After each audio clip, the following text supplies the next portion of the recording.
Bismillahirrahmanirrahim. Assalamualaikum warahmatullahi wabarakatuh.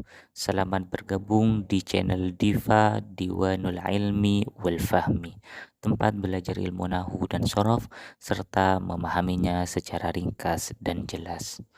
Teruntuk kalian kawan-kawan yang masih kebingungan, kesulitan, atau mungkin merasa malas mempelajari ilmu nahu dan sorof yang mana identik dengan pembagian-pembagian yang sangat banyak dan rumit. Saya kira channel ini akan sangat membantu kalian menyelesaikan masalah tersebut. Karena kenapa? Karena dalam video-video kali ini akan saya jelaskan dan akan saya paparkan pembagian-pembagian yang terdapat dalam ilmu nahu dan sorof secara ringkas dan jelas.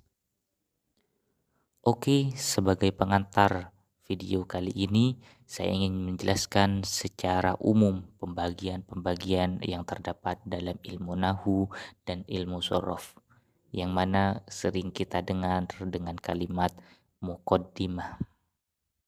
Oke, sebelum saya memaparkan secara umum pembagian-pembagian yang terdapat dalam ilmu nahu dan ilmu sorof, saya ingin menjelaskan sedikit tentang definisi apa itu ilmu nahu dan apa itu ilmu sorof. Ilmu nahu merupakan ilmu yang mempelajari perubahan harokat yang terdapat di akhir kalimat atau kata. Dari sini kita pahami bahwasannya titik fokus yang terdapat dalam ilmu nahu adalah harokat, perubahan harokat yang terdapat di akhir kalimat atau kata. Seperti contohnya kalimat kitabun, kitaban, dan kitabin. Kita ketahui bahwasannya setiap harokat yang ada pada akhir kalimat-kalimat tersebut berbeda-beda. Kalimat pertama diakhiri dengan harokat dhammahtain, kemudian kalimat yang kedua diakhiri dengan kalimat fathatain, dan kalimat yang ketiga diakhiri dengan kalimat kasrotain. Nah, harokat yang berbeda-beda yang terdapat di setiap akhir kalimat ini itulah yang menjadi inti pokok pembahasan dalam ilmu nahu. Sedangkan ilmu sorof adalah ilmu yang mempelajari perubahan bentuk kalimat atau kata.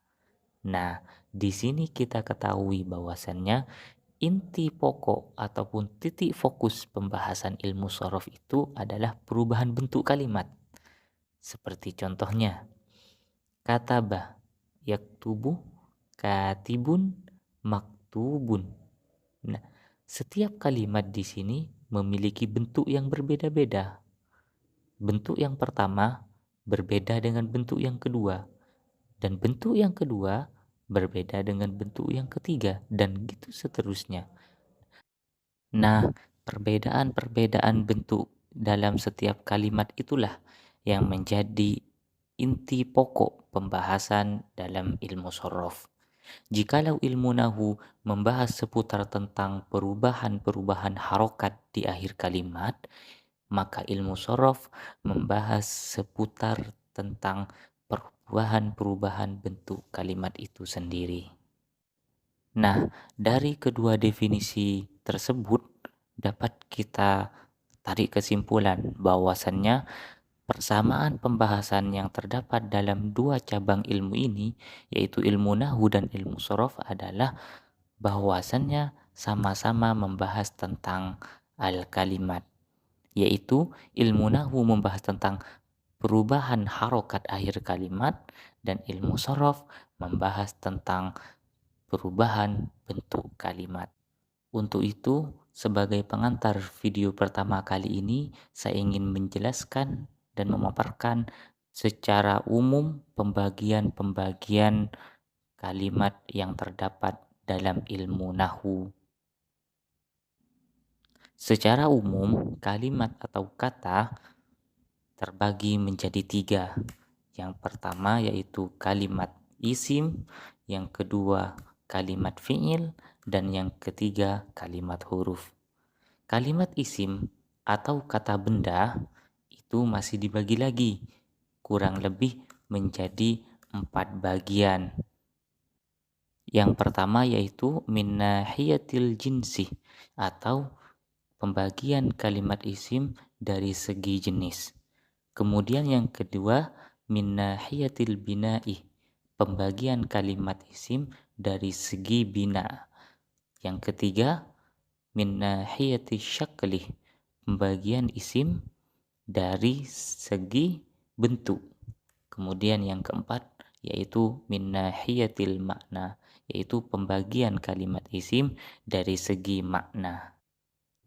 Nah, keempat pembagian kalimat isim di sini yang ditinjau dari berbagai aspek masih memiliki beberapa cabang. Seperti contohnya pembagian kalimat isim min nahiyatil jinsi, dari segi jenis, masih dibagi lagi menjadi kurang lebih dua bagian, yaitu ada yang isim mudzakkar dan ada isim muannas. Begitu juga dengan pembagian kalimat isim dari segi bina, masih memiliki cabang lagi, kurang lebih dua juga, yaitu isim sahihul akhir dan isim ghairu sahihil akhir. Begitu juga dengan pembagian kalimat isim dari segi syakal, bentuk, masih memiliki beberapa cabang juga, kurang lebih tiga, yaitu isim mufrad, isim musanna, dan isim jama'. Kemudian isim ditinjau dari segi makna dibagi lagi menjadi dua, yaitu isim nakirah dan isim ma'rifah. Apakah sampai di situ? Tidak. Dari beberapa cabang isim di sini masih memiliki cabang-cabang lagi. Seperti contohnya isim muannas. Isim muannas masih dibagi lagi kurang lebih tiga bagian. Dan isim ghairu sahihil akhir juga masih memiliki beberapa cabang, yaitu masih kurang lebih tiga cabang juga. Begitu juga dengan isim musanna, masih memiliki dua cabang. Isim jama' juga memiliki tiga cabang. Dan begitu juga isim ma'rifah, kurang lebih memiliki 5 cabang lagi. Nah, ketiga cabang isim mu'annas diantaranya adalah mu'annas lafzi, mu'annas hakiki, dan ada juga mu'annas majazi. Isim ghairu sahih akhir, ketiga bagiannya adalah ada isim mamdud, ada isim mangkus, dan ada isim maksur. Kemudian isim musanna yang memiliki dua cabang, yaitu isim musanna mangkus dan ada isim musanna maksur. Dan ketiga cabang isim jama' diantaranya adalah jama' mudzakkar salim, jama' muannas salim, dan jama' taksir. Kemudian kelima bagian yang dimiliki isim ma'rifah diantaranya adalah al, isim domir, isim alam, isim mubham, dan isim yang mudhaf dengan keempat bagian sebelumnya. Nah, pada hakikatnya beberapa pembagian cabang-cabang kalimat isim di sini masih akan dibagi-bagi menjadi beberapa cabang lagi. Akan tetapi tidak memungkinkan untuk saya sampaikan semuanya dalam satu video ini. Oke, kita lanjut ke pembagian yang fi'il. Kalimat fi'il ataupun kata kerja secara umum dibagi menjadi tiga, yaitu ada fi'lul madhi, kemudian ada fi'lul mudhari, kemudian ada fi'lul amri.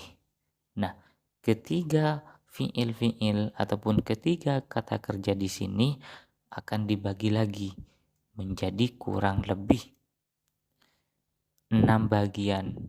Di antaranya ada fi'il sahih, ada fi'lul mu'tal, ada fi'lul lazim, ada fi'lul muta'addi, dan ada fi'lu ma'lum, dan ada fi'lul majhul. Begitu juga dengan kalimat huruf. Kalimat huruf juga memiliki beberapa cabang. Ada yang namanya harfun nawasib, harful atfi, harful jasmi, harful nida, dan juga harful jarri. Harfun nawasib ataupun huruf-huruf yang menasabkan kurang lebih ada 4, yaitu an, lan, idzan, dan kai. Kemudian harful atfi di antaranya yaitu waw, fa, summa, au, am, imma, dan seterusnya. Kemudian harful jawazim atau harful jasmi seperti alam, lamma, in, idma, dan lain-lain. Kemudian harfun nida, a, ai, ya, dan seterusnya. Dan yang terakhir yaitu harful jarri, di antaranya ialah min, ila, an, ala, fi, rubba, dan seterusnya. Mungkin inilah pembagian-pembagian secara umum. Saya ulangi, pembagian kalimat secara umum yang terdapat dalam ilmu nahu. Akan tetapi lebih dari ini masih akan ada pembagian-pembagian lagi. Karena keterbatasan waktu, saya hanya bisa menyampaikan sedikit secara umum gambaran tentang pembagian kalimat yang terdapat dalam ilmu nahu. Dalam video kali ini sengaja tidak saya sertakan contoh-contoh ataupun penjelasan dalam setiap cabang atau dalam setiap bagian. Karena dalam video muqaddimah ini saya hanya ingin menyampaikan gambaran secara umum pembagian-pembagian yang terdapat dalam ilmu nahu. Dan insya Allah akan saya jelaskan satu persatu setiap bagian, setiap cabang yang ada dalam pembahasan di sini di video-video selanjutnya. Oleh sebab itu, terus ikuti channel Diva Diwanul Ilmi wal Fahmi, serta like and subscribe, serta share agar kalian tidak ketinggalan video-video menarik yang akan saya sampaikan di dalamnya. Mungkin ini yang bisa saya sampaikan sedikit gambaran secara umum tentang pembagian dalam ilmu nahu. Kurang lebihnya mohon maaf yang sebesar-besarnya. Sampai jumpa di video-video selanjutnya. Assalamualaikum warahmatullahi wabarakatuh.